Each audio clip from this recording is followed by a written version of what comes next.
Your brain on depression. Explained simply. What if I told you, depression is not a weakness, not a character flaw, but a physical change inside your brain. And the moment you understand this change, healing becomes much easier. Early peak. Best part first, to hold retention. Neuroscientists now know that depression literally slows three major brain circuits: the motivation circuit, the reward circuit, and the emotional regulation circuit. When these circuits dim, life feels heavy, meaningless, and impossible, even if nothing terrible is happening outside. The problem is not you. The problem is that your brain is running in survival mode, and survival mode is exhausting. Section 1. What depression really is. Depression is your brain's way of saying, I'm overwhelmed. I don't have enough energy to keep running normally. It's not sadness. It's not laziness. It's not lack of discipline. It is a shift in brain chemistry and brain signals. When depression begins, serotonin drops. You lose emotional balance. Dopamine drops. You lose motivation. Norepinephrine drops. You lose energy. Cortisol rises. You feel stressed even when nothing is wrong. This combination creates a storm inside the brain. If this part helps you understand yourself better, comment, I'm learning, so YouTube knows to recommend more mental health videos to you. Section 2. Why everything feels heavy. In depression, the reward pathway in your brain becomes underactive. Normally, when you do something small, like take a walk, finish a task, or talk to someone, your brain releases dopamine. But during depression, the dopamine response becomes muted, so you do something, and nothing feels rewarding. This is why people say, I know what I should be doing, but I just can't. It's not because they don't care. It's because their brain cannot produce enough reward signals to push them forward. If this describes you, please like the video. It helps reach others who feel the same. Section 3. The stress loop that traps you.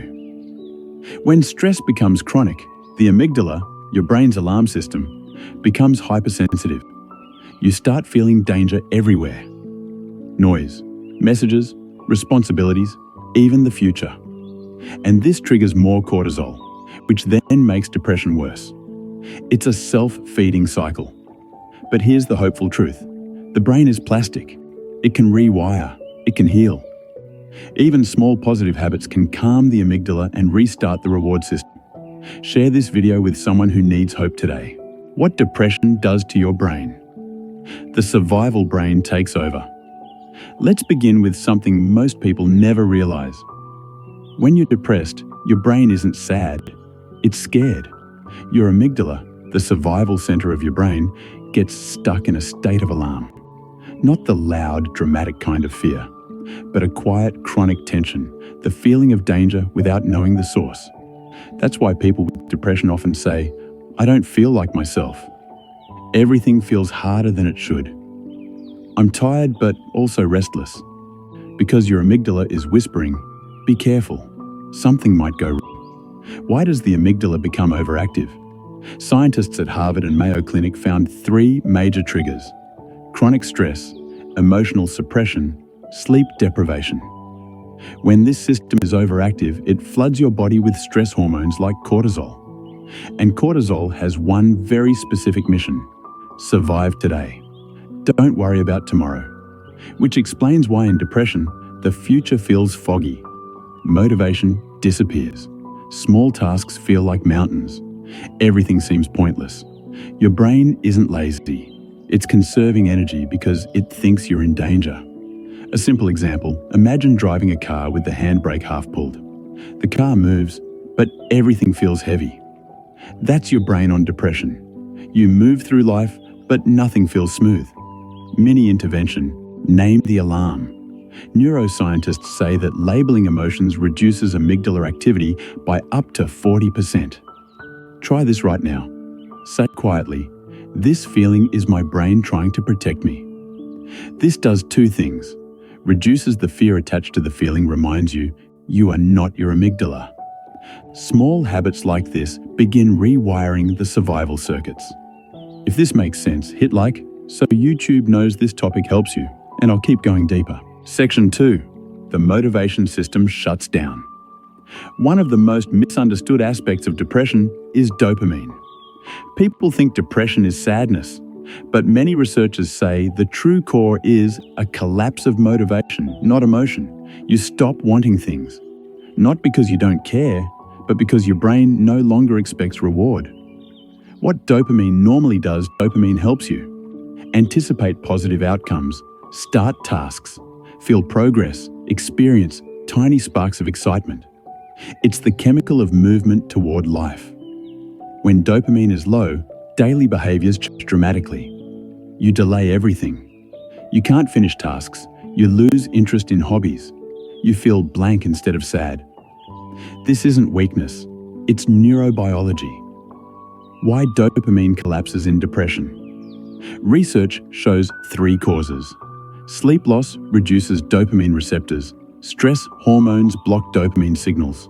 Lack of small wins weakens the reward cycle. This creates a vicious cycle. No energy, no action, no dopamine, even less energy. Mini intervention, micro dopamine habit. Your brain doesn't need a big achievement. It only needs one tiny win, repeated consistently. Examples: make your bed. Drink 1 glass of water. Walk for 2 minutes. Write 1 sentence. Every small win sends the signal, I can move forward. That signal increases dopamine by 5 to 10%, enough to restart momentum. Comment 1 micro action you will commit to today. I'll reply and guide you. Section 3. The thinking brain goes offline. Depression also impacts the prefrontal cortex, the part of your brain responsible for decision-making planning, emotional regulation, long-term perspective. When depression deepens, this region becomes underactive. That's why you feel foggy. Everything seems confusing. You overthink without clarity. Small problems feel overwhelming. You can't decide even simple things. It's not because you're broken. It's because your brain is rerouting power from thinking to surviving. And survival mode doesn't use logic. It uses instinct.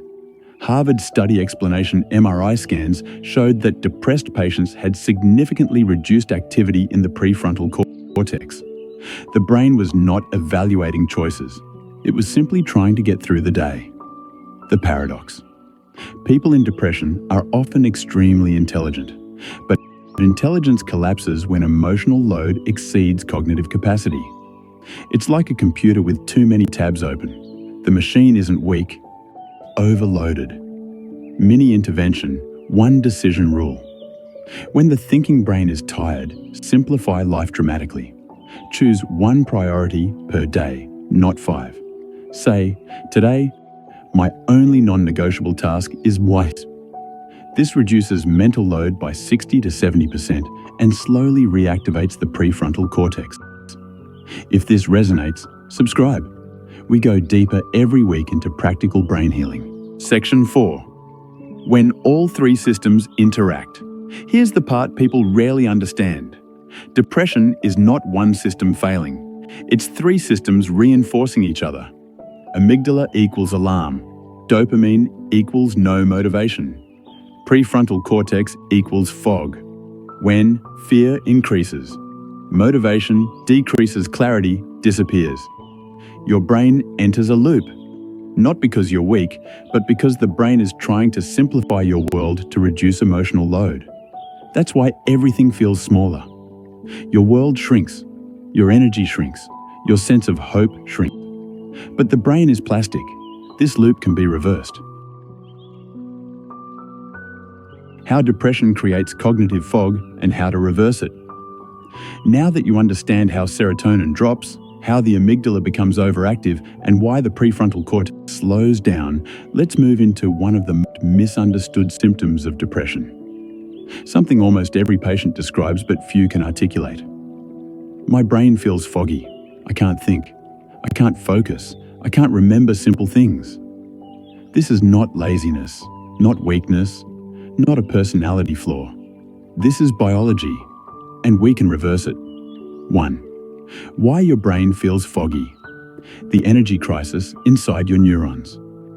Depression literally reduces the brain's ability to produce energy.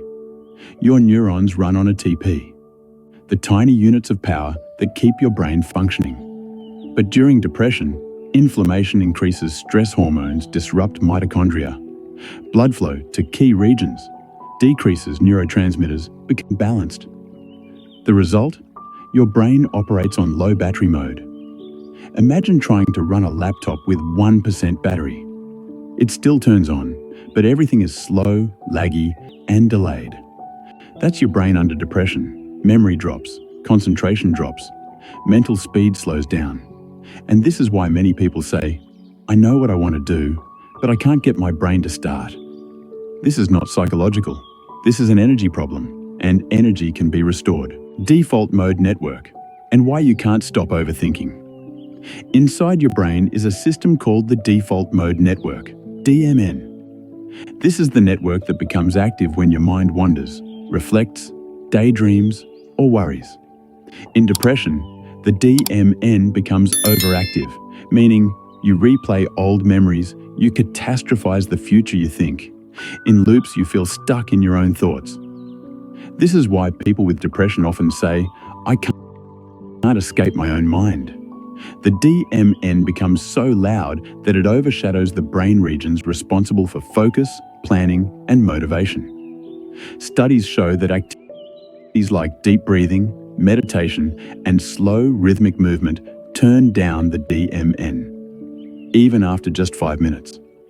This is why many people feel even a tiny bit clearer after a walk, a warm shower, breathing exercises, stretching, listening to calming audio.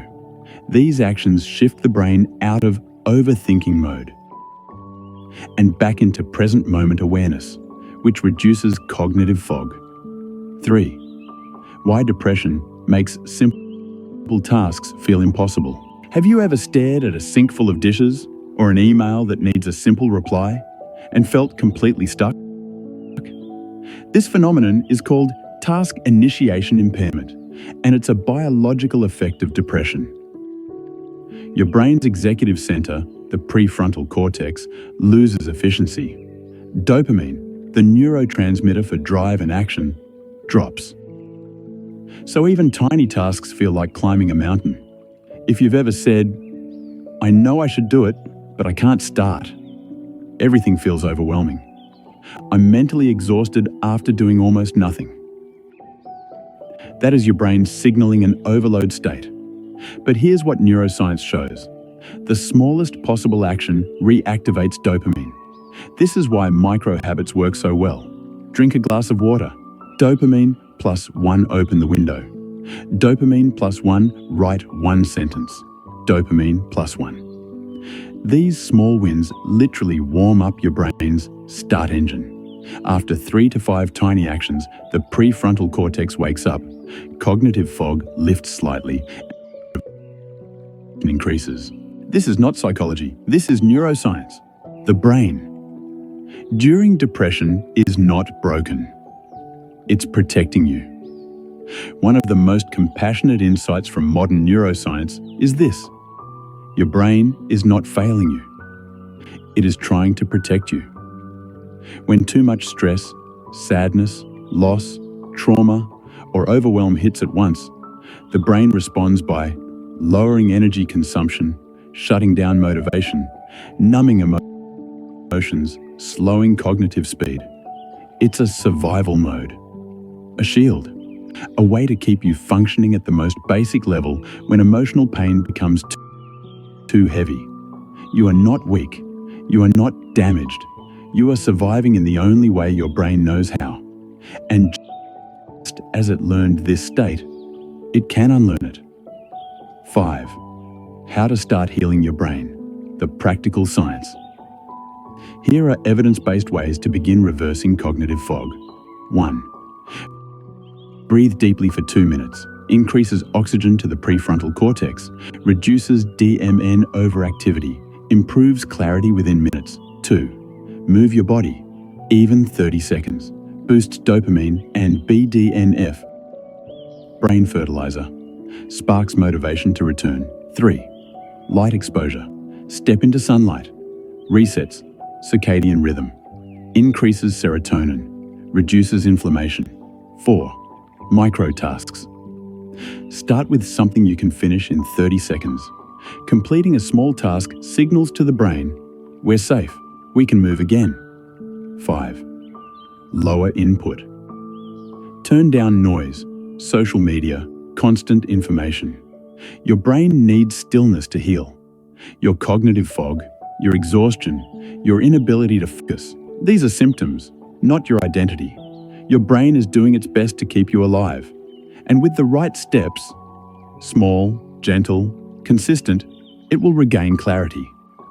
You deserve a mind that feels light again, steady again, alive again. How to rebuild emotional strength and rewire the depressed brain. If you've made it this far, you're already healing. I'm proud of you. Depression has a profound impact on the brain, altering the way it functions and processes information. However, these changes are not permanent. The brain possesses a remarkable ability to adapt and heal, allowing it to unlearn depressive patterns over time. This process of recovery demonstrates that improvement is possible, even after prolonged periods of struggle. For those experiencing depression, this knowledge offers a sense of hope and reassurance. With the right support and interventions, the brain can regain balance and well-being. Reducing brain inflammation is a crucial first step in supporting mental health. Prioritizing quality sleep allows the brain to recover and regulate essential processes. Cutting back on sugar intake can help minimize inflammatory responses in the body and brain. Incorporating omega-3 supplements found in sources like fish oil has been shown to further reduce inflammation. These straightforward, evidence-based strategies work together to calm the brain and may help alleviate symptoms of depression. By making these small changes, you can create a foundation for improved emotional well-being. Taking small, manageable steps can play a crucial role in rebuilding motivation and restoring healthy dopamine levels. These micro-actions might include simple tasks like making your bed, taking a short walk, or even just drinking a glass of water. By breaking larger goals into tiny, achievable pieces, you reduce the feeling of overwhelm and make progress more attainable. Each completed action provides a sense of accomplishment, which can gradually lift your mood and encourage you to keep going. Over time, these small victories accumulate, helping to overcome the inertia often experienced during depression. Consistency with micro-actions lays the foundation for renewed motivation and a more positive outlook. To help restore a sense of calm, it's important to reconnect with your body. Simple breathwork exercises, such as slow, deep inhales and exhales, can soothe the nervous system and reduce feelings of stress. Exposing yourself to cold water, even briefly, can also shift your focus and invigorate your senses.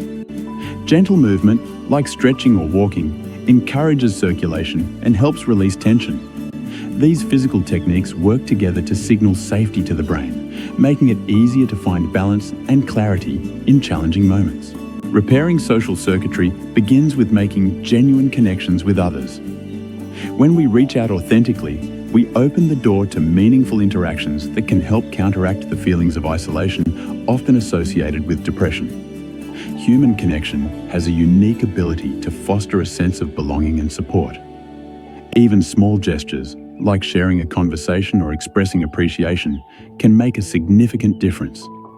Nurturing these relationships, we gradually rebuild trust and emotional resilience. Over time, these authentic connections become a vital part of the healing process. In this step, focus on transforming the tone of your inner voice to one of compassion. Speaking to yourself with kindness and understanding can have profound effects on your well-being.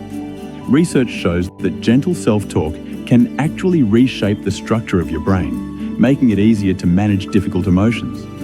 This shift not only helps lower stress levels, but also supports your overall recovery process. By consistently practicing compassionate self-talk, you create a more nurturing internal environment that encourages healing and growth. Healing from depression is not about battling against yourself, but rather about offering yourself understanding and support. Recovery unfolds gradually, requiring patience and kindness along the way. Each small step you take contributes to restoring balance in your mind and fostering a sense of connection. Remember, progress may be subtle, but every effort matters. Embracing a gentle approach can make the journey toward well-being more compassionate and sustainable.